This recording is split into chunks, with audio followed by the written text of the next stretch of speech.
Hi, I'm Jason Page, and welcome to Hartford Colonials Kickoff for Week 7 in the United Football League. We're bringing you the program this week from Sage Park in Berlin. That's where the Colonials do their practicing. Now, Week 6 saw a big showdown between the Hartford Colonials and Las Vegas Locomotives. A huge game for Hartford. Let's check out the highlights. With Doug Flutie in Las Vegas, I'm Craig Benervini. We saw a thriller here. The Locomotives winning their 4th straight in exciting fashion. It was a roller coaster game here and a tough loss for the Colonials. It really was. It's a killer loss for the Colonials, putting them basically out of the picture. And they started slow, fumble by by Andre Dixon. A first turnover over the game led to 3 points. And then off and running are Drew Willie and the Locos. Drew Willie in his first pro start, getting Tav Perry. And the Las Vegas offense down 3-0 would get on the board the first touchdown of the year for exciting, flashy runner Didi Dorsey, a 19-yarder. With 4.5 to go in the second quarter, they took a 7-3 lead. But Hartford that came up with a big defensive play. Emmanuel Cook with the hit. Derek Walker picks it up. Walker takes it the distance, and it was at a point when it looked like Las Vegas was going to pull away. All of a sudden, a gimme 7 points the other direction for Hartford, and then another turnover late in the half to create a 10-point swing just before halftime. Huge swing after that Walker return. This would set up a 24-yard field goal by Taylor Melhoff, and Hartford had a 13-7 lead at the half. Third quarter we go. Hoshka missed a field goal, but Las Vegas was able to overcome that and still score in the quarter here to Adam Bergen. Great job, Adam Bergen, a short corner route versus Coleman. Drew Willie sticks it in there for his first touchdown pass, and Adam Bergen made sure to get him the ball after that. 14-13 for Las Vegas. They added that Marcel Shep with 6:15 to go, 21-13. But here come the Colonials back. What a great drive, finishing off with the touchdown pass to DeVries. They need the 2-point conversion to tie to send this to overtime. Can they get it? Bam, sticks in this touchdown. They're in for the 2 points. We're going to overtime. That's Steptoe, first ever regular season game in overtime. The win was a factor.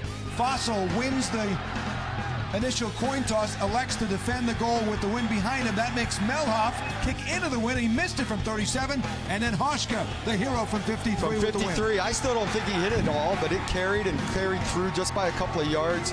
Dead on line, sticks it for the win. Big win for Las Vegas. Yeah, a great one for Drew Willie in his pro debut. He gets a win. Didi Dorsey, what do you have, 132 yards rushing, and the Locos have now won 4 straight. They're 4-1 to lead Omaha Idle this week, 3-1. Hartford season could be over now with their 4th loss, and again, another close one. Yeah, Drew Willie, passing grades, and this team wants to win a championship. He's going to be the guy, so he's got to get it rolling, gain his confidence, and lead them to a championship. Las Vegas wins again from the Sin City with Doug Flutie. I'm Craig Benervini. This week on Hartford Colonials Kickoff, we'll chat with Dave Turner. He's the Director of Player Personnel. A rash of injuries for this Colonials squad has forced some new names onto the roster. We'll chat with Dave about that. We'll also be joined by Jarrett Rakowski. What's he done? Well, he's only won a Super Bowl ring with the Pittsburgh Steelers. He's a long snapper, getting it to the punter, getting it to the holder for an extra point or a field goal. That's Jarrett's specialty. He's going to teach me how to do it right. We'll see how I do. All that and much more this week on Hartford Colonials Kickoff.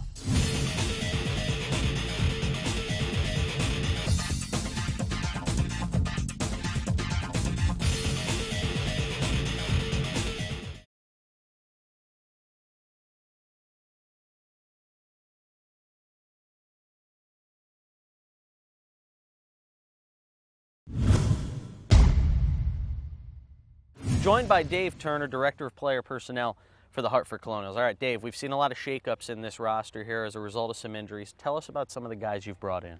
We've been very fortunate with the ability to bring in quality guys such as Jason Davis off the New York Jets. You know, I think you would have seen him on Hard Knocks, and they're talking about what a great job they did for him all off season, and then brought him in thinking he was the #1 fullback going into camp. Was outplayed by Connor and their veterans, but he's a guy that came in even yesterday and announced his presence. So we're very fortunate to get a quality individual like himself. Harry Coleman coming off the New Orleans practice squad. That's gonna help our linebacker core, especially with Tank going out. It's gonna help our special teams, LSU standout defensive player, and coming off an NFL roster, knowing all the Saints' complicated schemes, definitely gonna help us out. Going on from there, you know, we're bringing back Ryan Cave, who's a mountain of a man. You know, he's tipping the scales at 330 pounds, but he moves well. He has short man's feet, and he really can get around the corner and has a toughness about him. So we're very fortunate that he was still available for us to pull in. on top of which we're bringing in Marlon Favorite. Marlon is a guy who was on the New Orleans Saints practice squad last year and won a championship with them. He was there all the way through the Super Bowl. This preseason, he was on the Indianapolis Colts. So he's come to us from two very, very quality and high-ranking NFL teams. He's bringing power into the inside. He's 330 pounds. He's replacing, Grady, who was doing a very active job rushing the passer for us. And we feel he'll help us in run defense as well as pass. Part of what makes this league so appealing is the numbers game in the NFL. We always see guys getting caught up in it. Is that the case with some of the guys that you've been bringing in throughout the season? Definitely. Some of these guys, they have no more practice squad eligibility, so therefore they're veterans. And explain how that works for people who don't understand in terms of practice squad eligibility. For the NFL, there's if you are practice squad eligible, means you have 3 years of 3 years or under, basically out of college, and NFL experience. So if you've been on an NFL roster for 3 years, you lose your practice squad eligibility. Or if you've been on the active roster, because on the NFL you have 52 guys, but on game day you have 45 that you really get to activate. So if you were not one of those 45 guys activated, you're not technically active for the games. You're not on the active roster. If you have 8 games or more in a season, therefore you lose your practice squad eligibility because you've contributed enough in the NFL, have enough film and stuff to get evaluated. I think of the way a typical job works. A job opens up, people run on Monster.com and they send in a resume and they apply for a job. Yes. When openings come up on professional football teams, I'm sure there are guys scouring the wires and saying, "Ooh, somebody's on injured reserve. Okay, I want to look for a gig." Do guys just start applying for these jobs? Talk a little bit about the process of how a guy gets from being unemployed to being on your team. I field phone calls from agents and players, emails every day. And I continually update my list on available guys. The guys that come off rosters, I use my contacts in the NFL from being there for 8 years up there and call them, get references, just like you would do a regular job, seeing what guys can do, what they can't do, as well as evaluating the film on my own and knowing what they can and can't do. And I have to keep those lists fresh every day because as we're competing for the same players at this point as the NFL is. So, they're going on and off their rosters, Canadian rosters, Arena League rosters, as well as our rosters. One of the times where you really earn your paycheck is when you have a rash of injuries like this team had. Following the Florida game, you had some injuries. Following the game against Omaha, you had some injuries. Is there anything that you can really do to be prepared for that situation, or is it pretty much just, boom, we got to jump into action? The preparation is daily. I mean, if you ever let a day go by and you're not prepping, you're going to fail. And for us and for me in general, it's just making sure every day I'm on those transaction wires, knowing who's healthy, who's not, trying to work the wire and see exactly what kind of players fit our system, are coming off NFL systems that are similar to what we run here on offense and defense, which helps the transition be more seamless for the players as well as for our coaches. Dave Turner, Director of Player Personnel, appreciate the time. Thank you very much.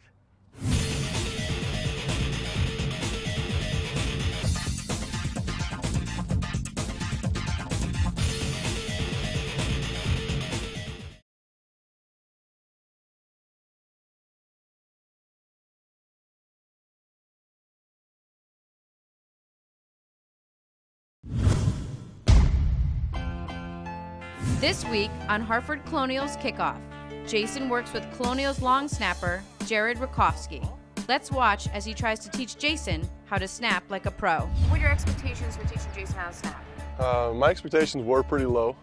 He asked me last week what his range was on field goals, and I told him 0. I was right. And then I caught a glimpse of him last week trying to throw a pass, and that was horrendous. But I can teach kids how to do it. I've taught my nephew how to snap 15 yards. If he can do it, I think I can get Jason to snap one at least 12 yards.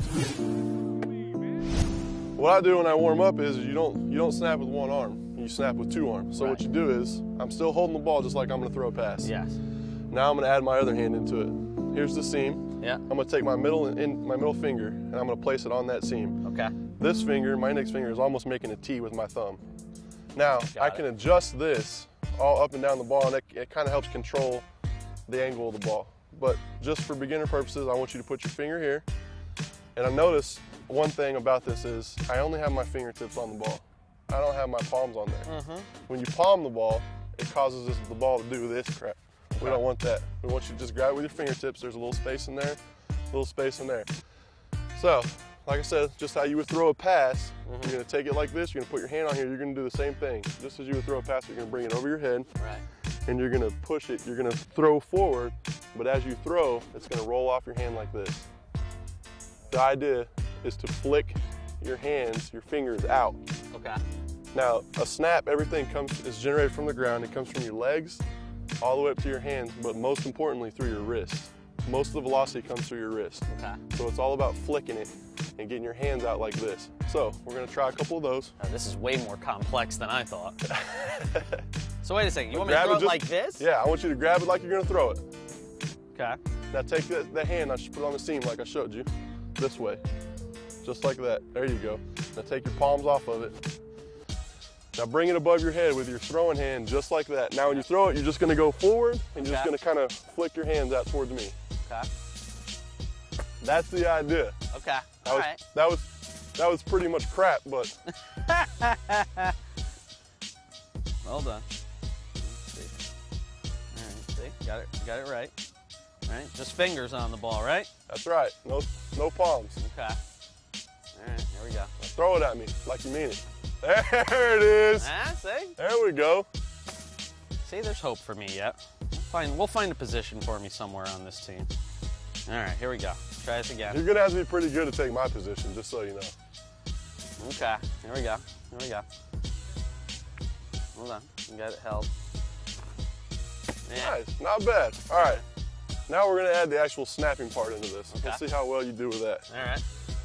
Trick is, it's all about getting your stance set up properly. Okay. Now, what I teach when I teach kids, when I teach my nephew, I want him to come up to the ball. I want him to get about shoulder width apart. Just get nice and comfortable. And now you're gonna squat down like you're in the country, you're out in the woods. Okay. So when I squat down, I've never been in the country or the woods, but that's okay. Oh my God. No. Really? Sorry. Urban boy here. Okay. Urban boy. The trick is to get down there. You want to get this down here and relax. Okay, let's do it. Come All on. right. Now your knees are in the way, so you gotta get your knees out of the way. So what we gotta do is we take our toes, we're gonna turn our toes out. Look at that. As soon as we turn our toes out, our knees are out of the way completely. All right. Okay, you're gonna reach down, grab the ball just like you're gonna throw a pass. Yeah. So then I'm gonna take it, and I'm gonna hold it comfortably, loosely. Yeah. And I'm gonna reach down here, I'm gonna put my other hand on the ball. And now I'm gonna relax my shoulders. My back is flat. Yeah. I'm gonna come back on my heels just a little bit. It's not easy, is it? So all my weight's back on my heels. So I can literally pick my toes up right now. Looks like torture. It is torture when you have to do it all game long. Plus there's a 300-pound guy that's getting ready to run you over. And you want to keep your back flat, almost arc your back a little bit. So you reach down, you got the ball. You want to reach down, you can grab the ball. You can grab the ball loosely, just like everything we talked about. Now, a lot of guys will do it looking down. Yeah. And a lot of guys, like me, I don't look. Yeah. I get back, line up, and I come back right here, and I relax my shoulders. Everything's nice and loose. And then when I fire through, I come through, and you flick it. you see how my body my head will almost hit the ground when I come through. Right. If I come too hard. And when I flick my hands out. So if I just go like this, nothing's Is the gonna human happen. body supposed to contort this way? I don't know. Okay. But I've been doing it for years, so it's okay. All right. So come through, you want to flick your hands out, and that's what creates your snap. All right? Okay. My butt is on fire right now. That's all I know. Like, it is, man, oh man. I'm hurting. I'm hurting, and I haven't even done my first snap yet. All right, reach down there, grab it. Okay. Grab it like you're gonna throw a pass. No, that's not anything I taught you. There you go. There you go. Now you're gonna take the ball, Yeah. and you're gonna roll it like that, where it's comfortable. Yeah. Come back. Yeah. There you go, down and back. I Turn your can't. toes out. Oh my God, help me. All right. Throw it at me. Remember to flick your hands out when you throw it. All right, here we go. Sometime today. All right, I'm going. Ah! Okay, it skipped to me, Yeah. but it skipped with a spiral, so Yeah. that's better than your first field goal attempt. Okay. Uh-oh! Hey, that was right here. That's not bad for your second snap ever in your life. There it is. Let me try one more. That wasn't bad, right? Not bad at all, Jason. God, my friggin' legs are killing me. There we go.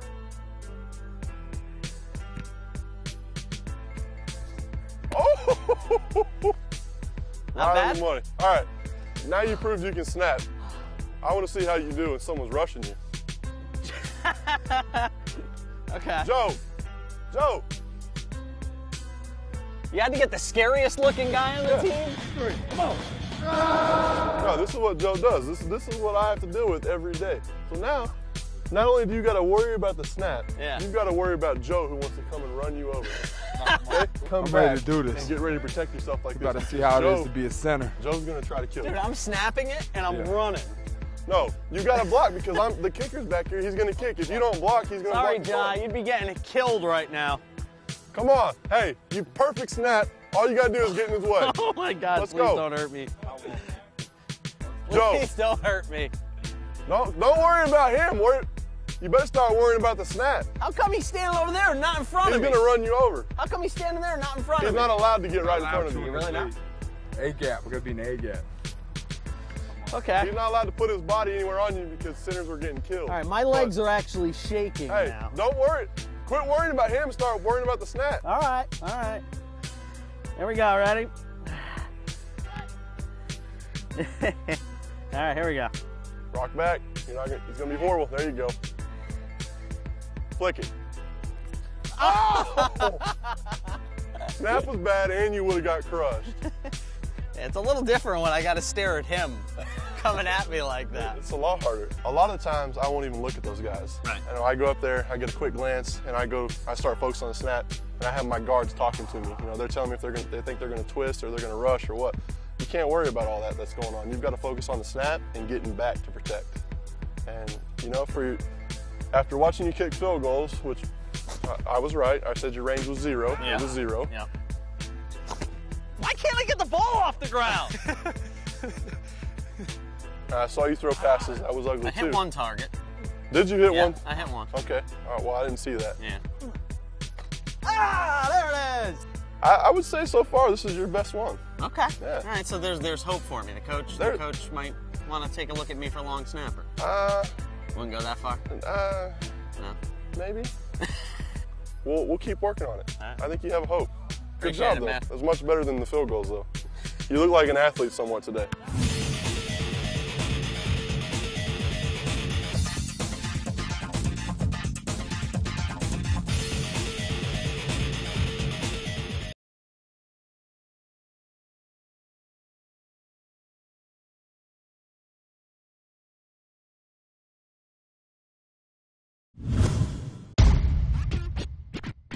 Greg Isdaner, West Virginia University, offensive line. Colin Brown, I was last with the Kansas City Chiefs, the offensive lineman. Ryan Cave from Hampton University is right guard.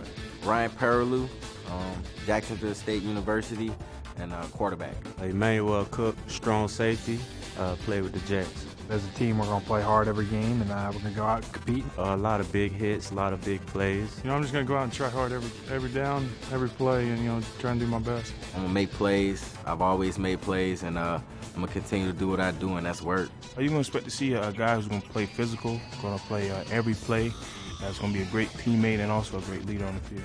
The reason I play football and the reason I enjoy it is because I get to physically abuse a player from the other team without any legal consequences. It's a physical game, it's a violent game. It's fun to go out there and hit somebody in the mouth, and not get in trouble for it, and then, line up and try and do it again. It's basically a legal street fight, almost.